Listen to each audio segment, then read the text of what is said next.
नमस्कार दोस्तों, स्वागत है आप सभी का super coaching IAS by text book में। तो दोस्तों, टर्की के प्रेसिडेंट अर्डोगान, उनको अगले साल चुनाव में जाना है और उसके पहले वो अपना एक इमेज दुनिया के सामने बनाना चाहते हैं सो दैट अपने लोकल इलेक्टोरेट्स को भी खुश कर सके। वो है कि उनको इस्लामी दुनिया का मसीहा बनना है, लीडर बनना है। और इसी लीडर बनने की तलाश में दो बहुत अच्छे मुद्दे होते हैं अगर इस प्रकार का लीडर बनना है। एक है पैलेस्टीन, दूसरा है कश्मीर। और इन्होंने दोनों ही मुद्दों को पकड़ा है और कहीं ना कहीं एक प्रथा सी बना दी है। हर साल यूएन जनरल असेंबली की बैठक होती है और उसमें ये कश्मीर का मुद्दा उठाते हैं और पीछे से पाकिस्तान इस पर तालियां भी बजाता हुआ दिखता है। अब इसी मुद्दे को इन्होंने इस साल फिर उठाया है। हालांकि जिस प्रकार से उठाया है उसमें उनके अंदाज बहुत बदले बदले से लग रहे हैं। इनके जो स्वर हैं वो पहले की तरह कटाक्ष से भरे हुए नहीं है, स्वर में भी बहुत बदलाव आया है। क्या बदलाव आया है हम देखेंगे, पहले के स्वर और आज के स्वर में भी चर्चा करेंगे क्या अंतर आया है। साथ ही साथ अब अर्डोगान ने कश्मीर मुद्दा उठाया है तो हमारे विदेश मंत्री भी कैसे पीछे रहे, उन्होंने भी टर्की को घेरा है साइप्रस मुद्दे पर। कैसे घेरा है वो भी जानेंगे और साइप्रस मुद्दा क्या है उस पर भी हम चर्चा करने वाले। तो आप देख सकते हैं काफी ज्यादा इसे न्यूज में कवर किया जा रहा है। अर्डोगान ने कश्मीर को मेंशन किया यूएनजीए में, तो जयशंकर जी ने भी इसी को टर्की को ही दुहाई दे दी कि भैया जाइए जाके साइप्रस पर यूएन रेजोल्यूशंस को फॉलो कीजिए। तो क्या हुआ है साइप्रस में, क्या है वो मुद्दा, वो भी हम चर्चा करेंगे। तो सबसे पहले देखते हैं न्यूज में क्या है। तो दोस्तों, यूएनजीए की बैठक में सितंबर 21 को एस जयशंकर जी ने कहा है कि टर्की के फॉरेन मिनिस्टर से बैठक हुई और चर्चा हुई और उसी चर्चा में साइप्रस मुद्दे पर हमने काफी बातचीत की है और ये तस्वीर भी उन्होंने ट्विटर पर साझा कर दिया। और इंडिया का हमेशा से साइप्रस मुद्दे पर एक ही स्टैंड रहा है कि जो यूएन रेजोल्यूशंस हैं उसके अंतर्गत उसका सोल्यूशन निकलना चाहिए पीसफुल तरीके से। और आपको कहना चाहूंगा, अब जयशंकर जी को अचानक से तो साइप्रस मुद्दा याद आया नहीं, उसके पहले कुछ घंटे पहले ही टर्की के प्रेसिडेंट यूएनजीए में जाके कश्मीर मुद्दा उठाए थे। तो अब अगर आप देखें तो आपको कहना चाहूंगा कश्मीर मुद्दे को लेकर टर्की काफी टाइम से, पिछले 2 साल से अगर आप देखें तो यूएनजीए में उस मुद्दे को उठा रहा है, रादर 3 साल से उठा रहा है। इसके सिवा ऑफ लेट अगर आप कश्मीर में देखें तो पहले चाइनीज वेपन्स, जो टेररिस्ट थे वो चाइनीज वेपन्स यूज करते थे, ऑफ लेट वहां पर टर्किश वेपन्स भी मिलने शुरू हो चुके हैं। ये आप देख सकते हैं, एक स्क्रीन ग्रैब है न्यूज का, किस प्रकार के कंसाइनमेंट है टर्किश वेपन्स का। इसके सिवा टर्किश TP9 पिस्टल्स यूज किए जा रहे हैं। अभी रिसेंटली जो आतंकवादियों के द्वारा टारगेटेड शूटिंग्स हुए थे, टारगेटेड किलिंग्स हुए थे, उसमें इसी प्रकार के पिस्टल यूज किए गए थे। यानी कि टर्की अब कश्मीर में कहीं ना कहीं आतंकवादियों को भी सपोर्ट करना शुरू कर दिया है और टर्किश वेपन्स भी प्रोवाइड किए जा रहे हैं उनको। तो यहां पर आपको बताना चाहूंगा दोस्तों, अर्डोगन ऐसा नहीं है कश्मीर मुद्दा सिर्फ पहली बार उठाए, इन्होंने एक प्रथा सी बना दी है। आप अगर देखें 2019 में उन्होंने कहा था कश्मीर के बारे में कि कश्मीर में एक ब्लॉकेड लगा हुआ है, Kashmiris are virtually under a blockade. 80 lakh लोग अनफॉर्चुनेटली कश्मीर के कदम बाहर, अपने पैर बाहर रख नहीं पा रहे हैं, कदम बाहर रख नहीं पा रहे हैं। वैसे ही 2020 में उन्होंने जब आर्टिकल 370 हटा दिया गया था तो उन्होंने कहा कि जो जम्मू कश्मीर को स्पेशल स्टेटस मिला हुआ है, इसके एबॉलिशन से प्रॉब्लम और भी ज्यादा कॉम्प्लिकेट हो गई है और बहुत जरूरी है कि इस मुद्दे का सोल्यूशन निकले, यानी कश्मीर मुद्दे का सोल्यूशन निकले with in the framework of the UN. और जो कश्मीर के लोग चाहते हैं उनके एक्सपेक्टेशंस के अनुसार ये प्रॉब्लम का सोल्यूशन निकले। तो पास में भी उन्होंने कश्मीर मुद्दा बहुत उठाया है, आतंकवादियों को भी सपोर्ट करते हुए दिख रहे हैं। लेकिन इंडिया भी पहले की तरह अब चुप तो रहती नहीं है, इंडिया ने भी टर्की को घेरा है। आप अगर देखें तो वो साइप्रस के मिनिस्टर्स के साथ इंडिया की टॉप लेवल पर बैठक होती है, वैसे ही आप देखें अर्मीनिया के साथ टॉप लेवल पर बैठक होती है, ग्रीस के साथ काफी अच्छा कोऑपरेशन हो रहा है। तो ये सारे वो देश हैं जिसके टर्की के साथ रिश्ते बहुत, आप अगर देखें तो कटु रिश्ते हैं, रिश्तों में कड़वाहट है। तो उन देशों के साथ भारत भी आप देखिए तो एक प्रकार की लामबंदी कर रहा है, रिश्तों को मजबूत कर रहा है, उनको जो सपोर्ट चाहिए वो सपोर्ट भी दे रहा है। और भारत अब दुनिया भी जानती है कि उभरती हुई महाशक्ति है, जो कि अगर आप देखें तो उससे एक बहुत बड़ा मार्केट है और टर्की काफी बड़ा सप्लायर भी है। फिर आप देखें वो पोर्ट्स में काफी बड़ा रोल प्ले करता है, पोर्ट्स के अपग्रेडेशन में, और इंडिया भी कॉन्ट्रैक्ट देती है इस प्रकार का। तो वो टर्की भी ये बात अच्छे से समझती है और इसी को ध्यान में रखते हुए कहीं ना कहीं अब स्वर भी बदल रहे हैं। आप इस साल की बात अगर देखें 2022 ने अर्डोगन ने क्या कहा, अर्डोगन ने देखिए क्या कहा है कि इंडिया और पाकिस्तान को 75 साल हो गए सोवरेनिटी पाए और आजाद हुए, उसके बावजूद अब तक पीस नहीं हुई है एंड सॉलिडारिटी नहीं है एक दूसरे के साथ।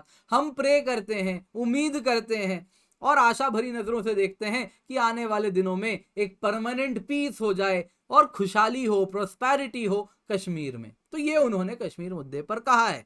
और आपको कहना चाहूंगा, बस कुछ दिन पहले ही अर्डोगन भारत के प्रधानमंत्री मोदी जी से भी मिले थे और काफी मिन्नतों के बाद उनकी बैठक हुई थी, मुलाकात हुई थी इसी एससीओ में, उज्बेकिस्तान के समरकंद में। और उसमें उन्होंने कहा कि full range of bilateral relations को मजबूत करने की बात की गई और कहा गया कि अलग अलग तरीके से जो कोऑपरेशन है इंडिया टर्की में उसको और ज्यादा डाइवर्स करें और ज्यादा मजबूत करें। तो यहाँ पे आपको कहना चाहूंगा, तो इसके बाद इन्होंने जो कश्मीर मुद्दे को उठाया है वो थोड़ा जो स्वर है वो बदले बदले से लग रहे हैं। पहले की तरह आप देख सकते हैं स्वर में जो कटाक्ष भरी स्वर थी वो स्वर अब देखने सुनने नहीं मिल रही है। पर यहां पर दोस्तों भारत ने साइप्रस इशू को उठा दिया है। जयशंकर जी ने कहा है कि भाई जो साइप्रस है उस पर भी चर्चा हुई और यूएन रेजोल्यूशन के अनुसार साइप्रस मुद्दे का सोल्यूशन निकलना चाहिए। तो एग्जाम के लिए बहुत जरूरी है आप जाने आखिरकार साइप्रस मुद्दा है क्या। तो दोस्तों ये देख सकते हैं साइप्रस यहाँ पे टर्की के पास एक आइलैंड है। इस प्रकार से आप देख सकते हैं ये है साइप्रस आइलैंड, इधर पे सीरिया है, इधर पे टर्की है। तो इस आइलैंड की अगर आप बात करें तो 1974 में जो साइप्रस में लोग रहते हैं तो एक ग्रीक मिलिट्री कू हुआ। वहां पे जो ग्रीक एथनिसिटी वाले लोग थे उनके कंट्रोल में मिलिट्री थी और उन्होंने ही कू किया। पर्पस था कि जो कि मेजॉरिटी पॉपुलेशन साइप्रस की ग्रीक डिसेंट की है, ग्रीस वाले ओरिजिन की है, तो क्यों ना इसका विलय कर दिया जाए ग्रीस के साथ। ग्रीस के यहाँ पे सैकड़ों आइलैंड है तो इसका भी साइप्रस का भी विलय हो जाना चाहिए ग्रीस के साथ। लेकिन इसी साइप्रस में जो नॉर्दर्न भाग है, ये जो नॉर्दर्न भाग है जो आप देख रहे हैं, वहां पे अगर आप देखें तो जो पॉपुलेशन रहती है वो टर्किश एथनिसिटी की है, टर्किश ओरिजिन की है। तो ये बात टर्की को पसंद नहीं आई कि यहाँ पे टर्किश एथनिसिटी वाले लोग भी ग्रीस से उनका भी विलय हो जाएगा। तो टर्की ने 1974 में आप अगर देखें तो साइप्रस में को इन्वेड कर दिया और उस इन्वेजन का नतीजा ये निकला कि टर्की के दबाव में साइप्रस दो भाग में बट गया। एक हो गया नॉर्दर्न साइप्रस जो आप लाल रंग में देख रहे हैं, एक हो गया सदर्न साइप्रस। ये जो नॉर्दर्न साइप्रस है यहाँ पे जो साइप्रियोट्स रहते हैं वो है टर्किश एथनिसिटी के, जो सदर्न भाग में रहते हैं वो है ग्रीक एथनिसिटी के। अभी भी अगर आप देखें तो यहाँ पे एक बफर जोन भी बनाया गया है, तो आप देख सकते हैं यूएन एडमिनिस्ट्रेड बफर जोन है इसके बीच में। और इसके बाद अगर आप देखें तो अभी भी ये बहुत बड़ा एक टर्की और ग्रीस के बीच में एक इशू बना रहता है। इसी की कहानी आगे बढ़ाता हूं, तो ये कहानी थी 1974 की। विद इन 10 ईयर्स टर्किश साइप्रियोट्स जो कि लाल रंग में आप देख रहे हैं नॉर्दर्न भाग में, उन्होंने अपना इंडिपेंडेंस डिक्लेयर कर दिया और कहा कि जो टर्किश, और उन्होंने एक देश बना दिया Turkish republic of northern Cyprus. लेकिन इसको अगर किसी कंट्री ने रिकॉग्नाइज किया तो वो बस और बस टर्की थी। 1985 में इसी Turkish republic of northern Cyprus ने अपना एक कॉन्स्टिट्यूशन भी अडॉप्ट कर लिया, पहला इलेक्शन भी कर लिया। लेकिन यूनाइटेड नेशन की जहां तक बात है वो सिर्फ और सिर्फ पूरे के पूरे साइप्रस के आइलैंड पर किसी का अगर सोवरेनिटी मानती है तो वो है रिपब्लिक ऑफ साइप्रस। और उनका कहना है कि जो साइप्रस का डिवीजन है ये सही नहीं है और ये जो डिवीजन आज तक आप देख रहे हैं ये सही नहीं है और इसको वापस एक साइप्रस जो कंट्री है उसके साथ इसका वापस विलय हो जाना चाहिए। तो इंडिया ने टर्की को यही कहा है कि आप जो डिफैक्टो तरीके से, एक्चुअल तरीके में तो ये अलग कंट्री टर्की कहती है लेकिन कहीं ना कहीं डिफैक्टो तरीके से टर्की ही इसे कंट्रोल कर रही है, तो वो जो डिफैक्टो कंट्रोल है वो खत्म कीजिए और कहीं ना कहीं साइप्रस से इसका विलय कीजिए। इस तरफ इंडिया ने इशारा किया है और ये कहीं ना कहीं टर्की की दुखती नस भी है और इसी पर भारत ने हाथ रखा है। और पर्पस यही है कि जो कश्मीर का राग वो अलापते हैं वहां के प्रेसिडेंट, वो कुछ अलापना बंद करें और उनको अगर इस्लामिक दुनिया का लीडर बनना है तो अन्य बहुत सारे टॉपिक्स हैं उनको भी वो चर्चा पे ला सकते हैं, उन पर भी चर्चा कर सकते हैं। दोस्तों मेरा नाम किंजल चौधरी, आज की क्लास पसंद आई हो तो लाइक जरूर करें। इसके सिवा यहाँ से आपको पीडीएफ मिल जाएगी तो आप डाउनलोड कर सकते हैं। एंड आपको कहना चाहूंगा अगर आपको टर्की ग्रीस इशू पर पढ़ना है तो एक टॉपिक मैंने बहुत अच्छे से कवर किया है, कंप्लीट टर्की ग्रीस के जितने इश्यूज हैं सब कुछ कवर्ड है, आई बटन में मैं डाल रहा हूं, वहां पर आप जाके उसको फॉलो कर लें। इसके सिवा टेक्स्ट बुक सुपर कोचिंग है जिसमें आप देख सकते हैं इंडिया के सुपर टीचर्स के द्वारा आप पढ़ सकते हैं। सुपर कोचिंग है, 30+ वीडियो कोर्सेज हैं, 550+ मॉक टेस्ट है, 500+ स्टडी नोट्स हैं, 1000+ डेली लाइव क्लासेस हैं। आप हमारे सुपर टीचर्स भी देख सकते हैं जिनसे आप पढ़ सकते हैं। डेली लाइव क्लासेस हो रहे हैं एक्सपर्ट्स के द्वारा, उनको भी जरूर फॉलो करें। इसके सिवा जो सब्सक्रिप्शन है आपको 3 मंथ एडिशनल सब्सक्रिप्शन मिलेगा अगर आप अभी यूपीएससी सीएससी सब्सक्रिप्शन लेते हैं, जो कीमत है 3000 पर मंथ। जैसे ही आप कूपन कोड यूज करेंगे किंजल, आपको कीमत कम होती हुई दिखेगी और ये बन जाएगी घट के 2400 रुपीज पर मंथ, यानी 20% ऑफ भी मिलेगा। और अगर आप 5 सब्सक्राइबर हैं तो आपके लिए स्पेशल डिस्काउंट चल रहे हैं, 50% ऑफ चल रहा है बस आज।